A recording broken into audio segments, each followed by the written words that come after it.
नमाज पे फोकस नहीं होता। तो नमाज से फोकस से पहले अपने दिमाग से हर ख्याल झटकते हैं और फोकस करते हैं कि मैं अल्लाह के आगे हाजिर होने लगी हूँ। रमज़ान के लिए भी हमें अपना फोकस हर चीज़ से हटाना है। लाइफ में सब कुछ साथ चल रहा है, लेकिन हमने अपने आप को पॉजिटिव बनाना है कि इंशाल्लाह ये रमज़ान हमारी ज़िंदगियों को भी बदलेगा, हमारे हालात को भी बदलेगा इंशाल्लाह। तो हमने इसकी तैयारी करनी है, लेकिन सबसे पहले हमने इसकी इम्पोर्टेंस को जानना है, क्योंकि अगर हम इसकी इम्पोर्टेंस को नहीं जानेंगे तो होगा क्या कि पहले 10 रोज़े हम बड़ी अच्छी इबादत करेंगे, अगले 20 रोज़े हमें पता ही नहीं है। तो इसके लिए जब इम्पोर्टेंस का पता होगा तो आप कहेंगे नहीं, मैं नहीं मिस कर सकती। सपोज़ कि रमज़ान, एक छोटी सी बात अगर आपको ये पता चल जाए कि रमज़ान में हर चीज़ का, हर अमल का जो अजर है वो मल्टीप्लाई हो जाता है।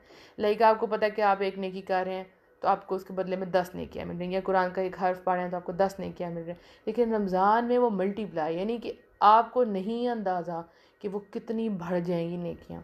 तो जिसकी ज़िंदगी में एक भी इसको रमज़ान मिल जाए तो उसके तो दर्जात बुलंद हो जाते हैं। अल्लाह का शुक्र अदा करें कि हम अब रमज़ान के करीब हैं, और मेरी दुआ है कि अल्लाह सुब्हानहू व तआला हम सब को ईमान और सेहत की बेहतरीन हालतों में रमज़ान में दाखिल करवाए, आमीन।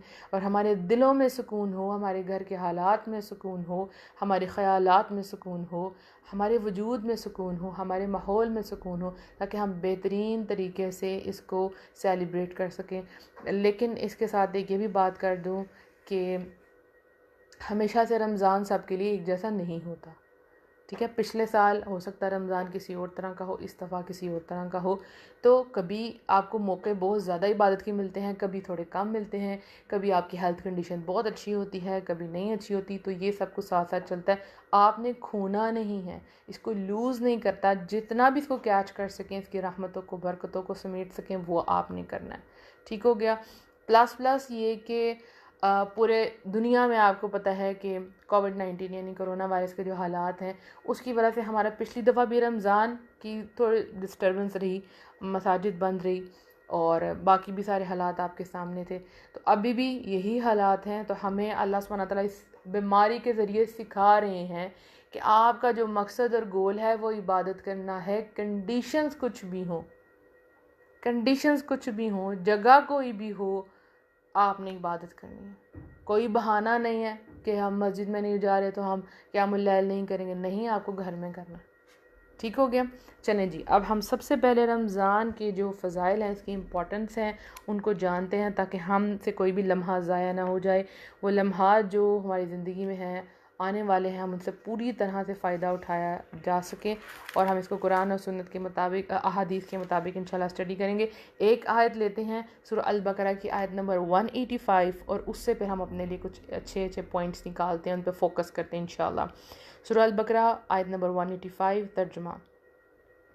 रमज़ान वो महीना है जिसमें कुरान नाजिल किया गया, जो इंसानों के लिए हदायत और ऐसी वाज़ेह तालीमात पर मुश्तमिल है जो राह रास्त दिखाने वाली और हक़ को बातिल का फ़र्क खोल कर रख देने वाली है। बस जो कोई तुम में से इस महीने को पाए, इसको लाजिम है कि इस महीने के रोज़े रखे, और जो कोई मरीज़ हो या सफ़र पर हो तो वह दूसरे दिनों में रोज़ों की तादाद पूरी करे।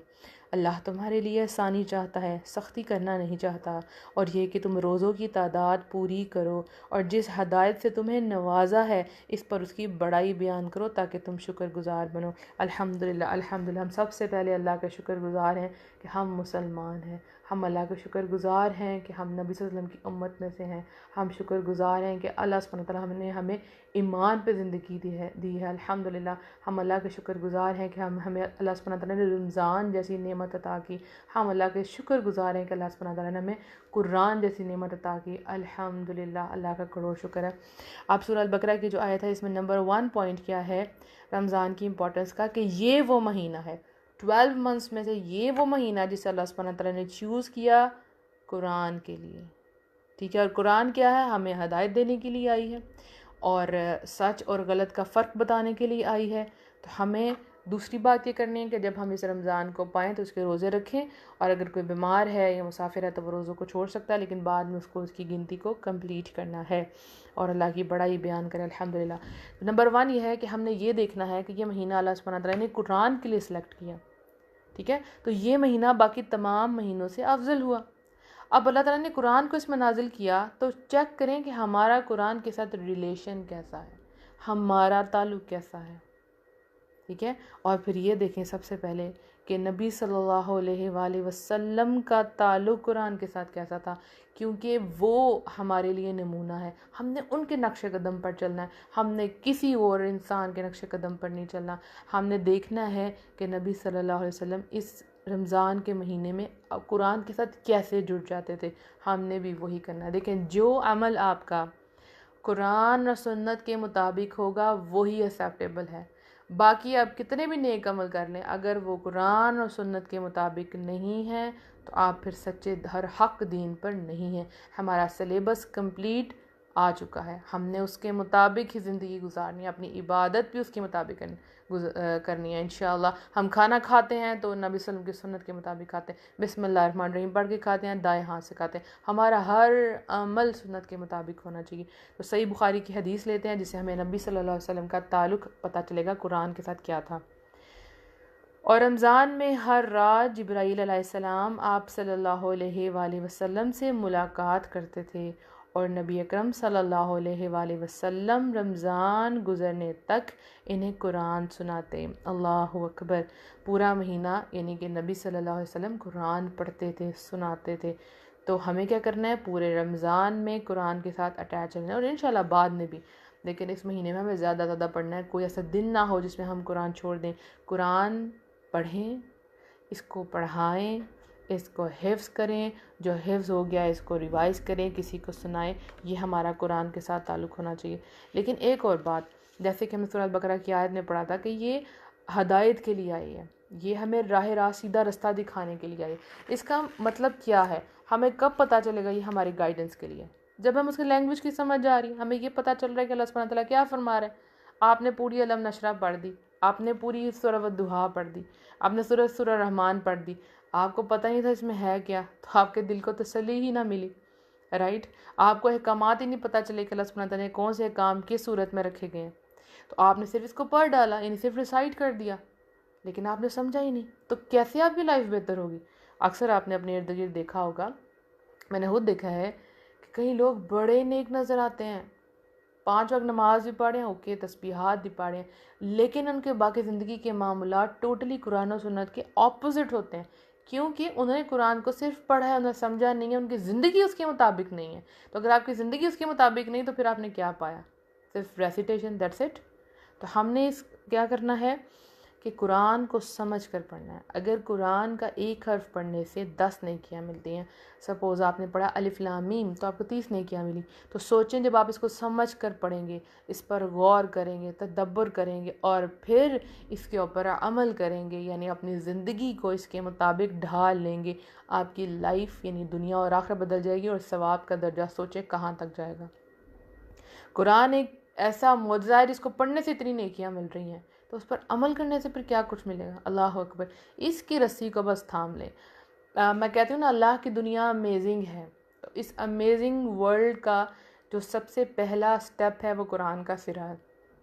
कुरान को पकड़, अगर आप चाहते हैं कि मुनीबा हमारी लाइफ तो चेंज नहीं हो रही, अमेज़ नहीं हो रहे हम इससे, तो इसका मतलब आपने कुरान को पकड़ा नहीं, थामा नहीं। ये नहीं कि इसको पढ़ने के बाद इस पर अमल नहीं किया, आपने कोशिश कर दी है धड़ाधड़, ऑनलाइन कोर्सेज, अभी भी आप कोई ना कोई लेक्चर सुन रही हैं, लेकिन अगर आप इन बातों पे अमल नहीं करेंगी तो फिर आपकी लाइफ कैसे चेंज होगी? तो अपनी लाइफ को चेंज करने के लिए कुरान को समझना है, इस पर अमल करना है, गौर करके अमल करना है, अपनी ज़िंदगियों को बदलना। इंशाल्लाह ये हमारा मिशन होगा इस रमज़ान में कि हमने कुरान को पढ़ना है, समझना। अब देखें, बहुत से स्कॉलर्स हैं जो माशाल्लाह तबारक अल्लाह दोहराए कुरान करवा रहे हैं। अल्लाह सुब्हानहू तआला सबसे उनकी एफ़र्ट्स को कबूल फरमाए, आमीन। जहाँ जहाँ लोग इसके लिए अरेंजमेंट कर रहे हैं, चाहे वो ऑनलाइन है चाहे वैसे भी हैं, अल्लाह सुब्हानहू तआला सबकी एफ़र्ट्स को कबूल फरमाए, आमीन आमीन आमीन। इनकी नस्लों तक खैर को पहुँचाए, आमीन।